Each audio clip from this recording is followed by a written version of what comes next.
Assalamu alaikum.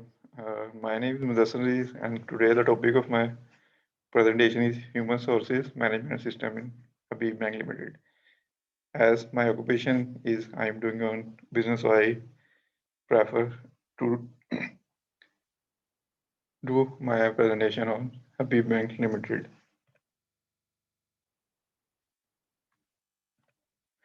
Introduction of Habib Bank Limited. Habib Bank Limited's headquarters is in Habib Bank Plaza, Karachi, Pakistan. It is one of the largest banks in Pakistan. As of today, its network of it has a network of 1697 branches in Pakistan and almost 55 branches present in almost 25 countries. It has domestic market share of over 40% and some of its countries, overseas countries, are which HBL is doing its operations in these following countries: Afghanistan, Australia, Bahrain, Bangladesh, and all of these countries, Hong Kong, UK, and USA. History: as Muhammad Ali Jinnah, Pakistan's founding father, realized the importance of financial intermediation, so he talked to the Habib family and initiated and took the initiative, which resulted in the form of Habib Bank in 1941, and they started with the fixed capital of 25,000 rupees. Services: some of the services of Habib Bank includes commercial, corporate, investment and retail banking, treasury and Islamic banking. Introduction of human resource management at HPL. As we know, human resource department plays an important role in the value of any company. HPL has a very active and one of the best HR departments in Pakistan as well as worldwide. The structure is as the president is assisted by 10 senior executive vice presidents and a staff of 29 executive vice presidents. 154 senior vice presidents, 420 vice presidents, and 831 assistant vice president. Almost 2350 officers grade 1 are included in HPL. Grade 2 have a quantity of 4108 and officers grade almost 3364 and almost 10,658 clerical and non-clerical employees are in HBL as of the data. Job analysis. HBL takes job analysis services from Siddharth Haider Morshed Association, which is the biggest HR consulting firm in Pakistan. Some of the methods in collecting job analysis information are interview and questionnaires. Selecting and recruiting. तो सबसे पहले vacant positions आएगी, उसके बाद analysis of the position, recruitment करेंगे, identify candidates करेंगे through different methods, recruiting methods, pre screening होगी, उसके बाद एंड शॉर्ट लिस्टिंग हो जाएगी, टेस्ट एंड इंटरव्यूज होंगे, उसके बाद एंड में फाइनल सिलेक्शन होगी. तो ये उनका सिलेक्टिंग एंड रिक्रूटिंग प्रोसेस है. Some of the outside sources for recruitment are as advertisement में हमारे पास न्यूज़पेपर्स हैं जिसमें daily Jang, news Waqt, the Nation, Dawn and daily Khabrain, और इसके अलावा और काफ़ी हैं. ट्रेड एंड प्रोफेशनल जर्नल्स हैं जैसे अरोरा मैगजीन है, और उसके बाद कुछ इंटरनेट जॉब साइट्स हैं, rosie.bk है, और कुछ उनकी अपनी वेबसाइट, एचबीएल की अपनी वेबसाइट्स पे भी जॉब्स पोस्टिंग आती हैं. आउटसाइड सोर्सेज ऑफ कैंडिडेट्स में जिसमें भी हमने देखा था कि Siddharth Haider Morshed association works for outsourcing for HPL, और कुछ उनकी कॉलेज रिक्रूटमेंट भी होती है, जैसे पास आउट करते हैं या कॉलेज फेयर में जॉब फेयर होता था कॉलेज में या यूनिवर्सिटीज में, तो वो वहाँ से भी रिक्रूटमेंट कर लेते हैं न्यू एम्प्लॉयज़ की.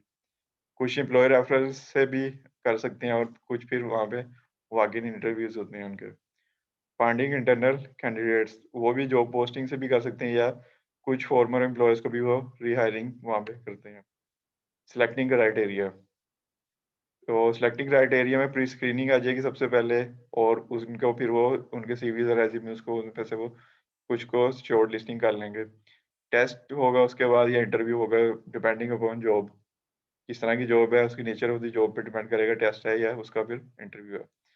उसके बाद सिलेक्शन इंटरव्यू होगा, कि अगर तो वो टेस्ट या इंटरव्यू में बात कर जाते हैं तो उसके बाद सिलेक्शन इंटरव्यूज होंगे उसके. तो फॉर्मेट्स उसमें हमारे पास आ जाएगा, स्ट्रक्चर भी आ सकते हैं, डायरेक्टेड आ सकते हैं, अनस्ट्रक्चर्ड, नॉन डायरेक्टेड, दोनों तरह के हमारे पास उसमें फॉर्मेट्स यूज़ होते हैं।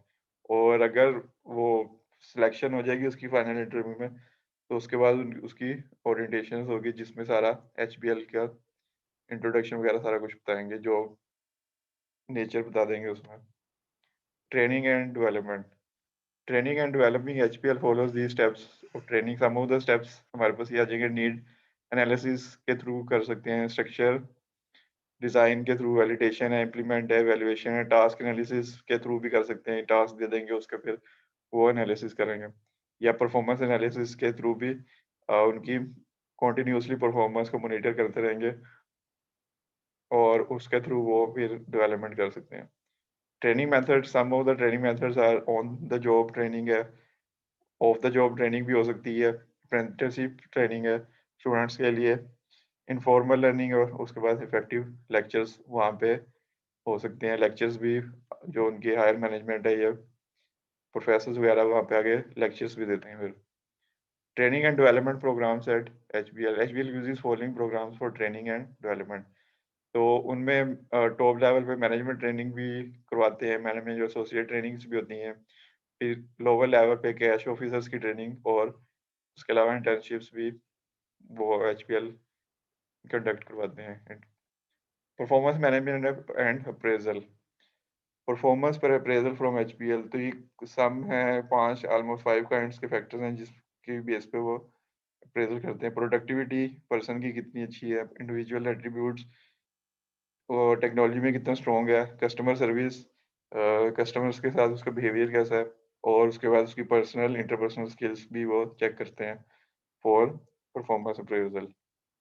कंपोजिशन, कंपोजिशन में फिर वो फिर डायरेक्ट पेमेंट्स के थ्रू भी वो कर सकते हैं या इनडायरेक्ट पेमेंट्स के थ्रू भी वो कंपोजिशन एम्प्लॉयज को देते हैं डिपेंडिंग अपॉन देयर परफॉर्मेंस।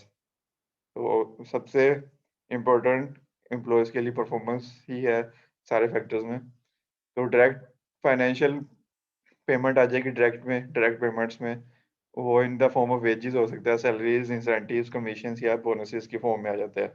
या इनडायरेक्ट फाइनेंशियल पेमेंट्स हैं जिसमें मेडिकल आ जाएगा, इंश्योरेंस आ जाएगी, रेजिडेंस आ सकती है, रेजिडेंस दे सकते हैं, कार्स दे देते हैं, फ्यूल दे देते हैं, इसके अलावा मोबाइल टॉपअप्स और इस तरह की वो फैसिलिटीज दे देते हैं सो दैट उनके एम्प्लॉयज अच्छी परफॉर्मेंस दे सकें और कंपनी को फ़ायदा हो। एचबीएल उसके थ्रू फिर अपनी परफॉर्मेंस को इंक्रीज कर जाता है।